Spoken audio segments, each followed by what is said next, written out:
السلام علیکم۔ ویڈیو کی طرف جانے سے پہلے میری آپ سے گزارش ہے کہ آپ اس چینل کو ضرور سبسکرائب کریں تاکہ ہر نئی آنے والی ویڈیو آپ تک پہنچ سکے۔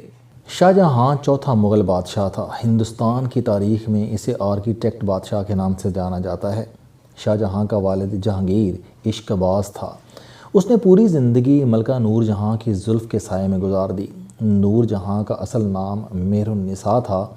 ایران سے تعلق رکھتی تھی اور اپنے وقت کی خوبصورت ترین عورت تھی۔ جہانگیر کے حرم کا حصہ بننے سے قبل وہ بنگال کے مغل گورنر شیر افگن کی بیگم اور اس کی بیٹی بانو بیگم کی ماں تھی۔ لاہور کا بانو بازار نور جہاں کی بیٹی کے نام پر بنایا گیا تھا۔ شہزادی بانو بھی مغل محل میں پلی تھی۔ نور جہاں نے اس کی شادی اپنے سوتیلے بیٹے شہریار سے کر دی۔ یہ جہانگیر کا سب سے چھوٹا صاحبزادہ تھا۔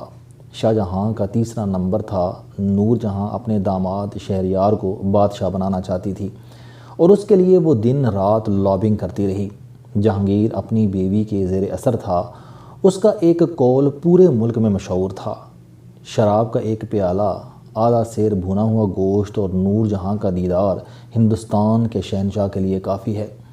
لیکن وہ اس محبت کے باوجود یہ سمجھتا تھا کہ بادشاہت کا اصل حقدار شہزادہ خرم ہے، مگر اس میں بیگم کے سامنے انکار کی جرت نہیں تھی۔ لہٰذا ولی عہد اور اگلے بادشاہ کا معاملہ الجھ گیا۔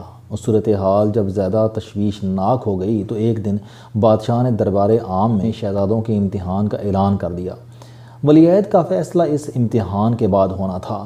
دربار لگا، چاروں شہزادے بادشاہ کے سامنے کھڑے ہو گئے اور شہر کے عمائدین دم ساد کے بیٹھ گئے۔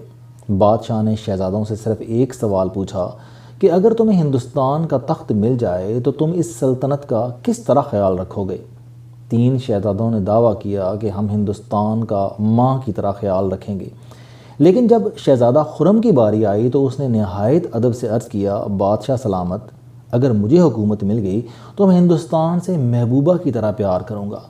یہ دعویٰ روٹین سے ہٹ کر تھا، لہٰذا بادشاہ نے اسے وضاحت کا حکم دے دیا۔ شہزادہ خرم کا جواب تھا کہ محبوبہ سے محبت دنیا کی واحد محبت ہے جس میں انسان دوسروں کی جان لے بھی سکتا ہے اور دے بھی سکتا ہے، لہٰذا میں محبوبہ کی طرح ہندوستان کو بچانے، بنانے اور سنوارنے کے لیے جان بھی دے دوں گا اور لے بھی لوں گا۔ یہ جواب بادشاہ اور عوام دونوں کو پسند آ گیا اور یوں شہزادہ خرم ہندوستان کا اگلا بادشاہ نامزد ہو گیا۔ جہانگیر کو کابل سے کشمیر جاتے ہوئے آزاد کشمیر کے علاقے بھمبر میں فوت ہو گیا۔ شراب اس کا جگر پی گئی تھی۔ بادشاہ کی لاش آگرہ جانی تھی لیکن سفر لمبا اور موسم خراب تھا۔ میت اتنی دور نہیں جا سکتی تھی، چنانچہ بادشاہ کی انتڑیاں اور اعضاء بھمبر کے باغ سرکیلے میں دفن کر دیے گئے، جبکہ میت کو بمشکل لاہور تک پہنچایا جا سکا۔ لاہور کے مضافات میں شاہدرہ میں ایک خوبصورت باغ تھا۔ ملکہ نور جہاں کی اجازت سے بادشاہ کو وہاں دفن کر دیا گیا۔ شہزادہ خرم اس وقت آگرہ سے دور تھا۔ نور جہاں نے اس کی غیر موجودگی کا فائدہ اٹھاتے ہوئے شہریار کو بادشاہ بنا دیا۔ شہزادہ خرم فوری طور پر دارالحکومت پہنچا، شہریار کو گرفتار کیا، اس کا سر اتارا اور ہندوستان کا تخت سنبھال لیا۔ اس نے اپنی سوتیلی ماں نور جہاں کو بھی شاہدرہ میں محصور کر دیا۔ نور جہاں کا انتقال بعد ازاں 17 دسمبر 1665 عیسوی کو شاہدرہ میں ہوا اور اسے بھی وہاں دفن کر دیا گیا۔ شہزادہ خرم نے 1628 عیسوی کو شاہ جہاں کے نام سے حکومت کا آغاز کیا۔ شاہ جہاں حقیقتاً ہندوستان کا محسن ثابت ہوا اور اس نے واقعی ہندوستان کا محبوبہ کی طرح خیال رکھا۔ پورے ملک میں باغات، محل اور مسجدیں بنوائیں۔ آپ ٹھٹھہ کی شاہ جہاں مسجد سے لے کر تاج محل تک ہندوستان کی کسی اہم عمارت کی طرف دیکھ لیں، آپ کو اس میں شاہ جہاں کے فٹ پرنٹس ملیں گے۔ شاہ جہاں 1628 عیسوی سے لے کر 1658 تک 30 سال بادشاہ رہا۔ اس دوران اس کی نظر زمین کے جس ٹکڑے پر پڑ گئی وہ شاہکار بن گیا۔ دلی کی جامع مسجد بھی ان میں سے ایک ہے۔ شاہ جہاں دارالحکومت آگرہ سے واپس دلی لے آیا تھا۔ اس نے شہر سے ذرا سے فاصلے پر اپنے نام سے شاہ جہاں آباد کے نام سے الگ شہر آباد کیا اور اس شہر میں 1656 عیسوی میں سرخ پتھروں سے ہندوستان کی سب سے بڑی مسجد بنوائی۔ یہ مسجد آج تک اسلام اور مغل سلطنت کی نشانی بن کر بھارت میں موجود ہے۔ شاہ جہاں نے سید عبدالغفار بخاری کو اس کا پہلا امام مقرر کیا۔ مغل بادشاہ بدلتے رہے لیکن شاہی مسجد قائم رہی اور اس کے بخاری اماموں کا سلسلہ بھی۔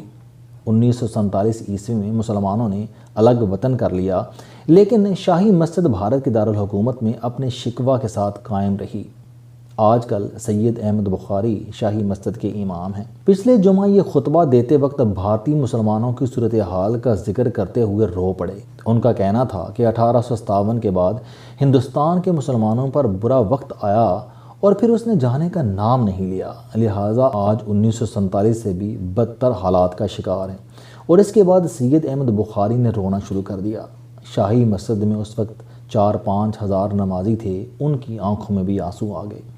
شاہجہاں دلی سے 215 کلومیٹر کے فاصلے پر آگرہ کے تاج محل میں مدفون ہے۔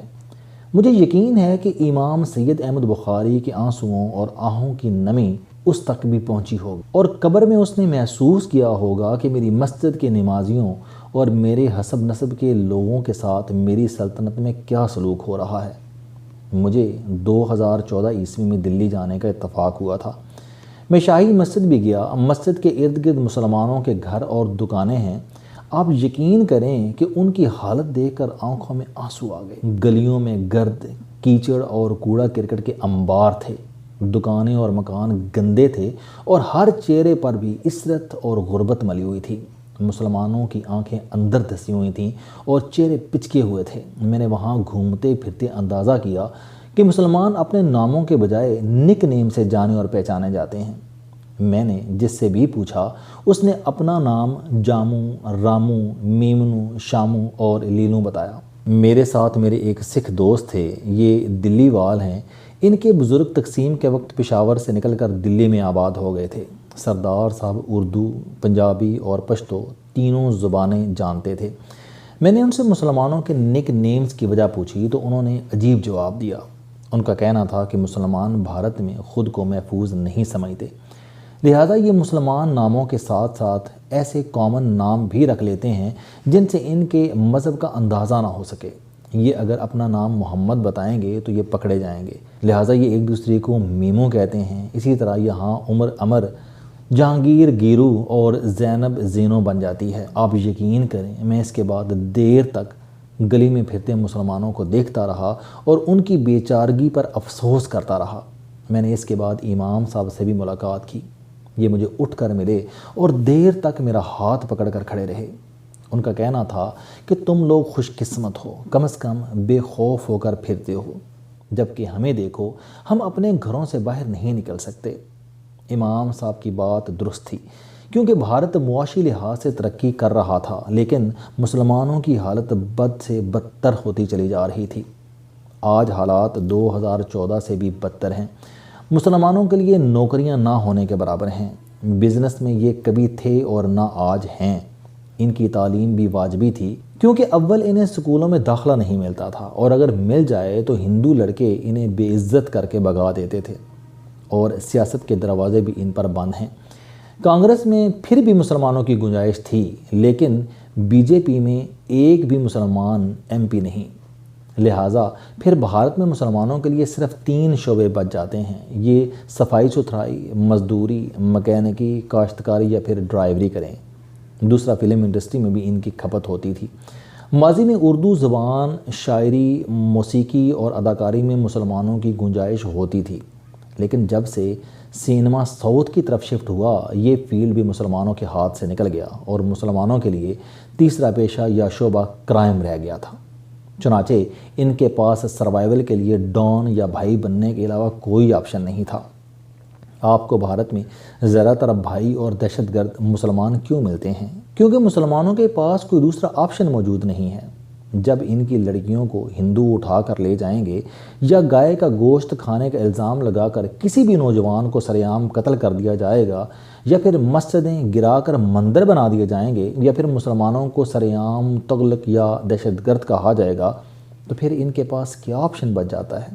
اور بھارت میں اس وقت یہی ہو رہا ہے۔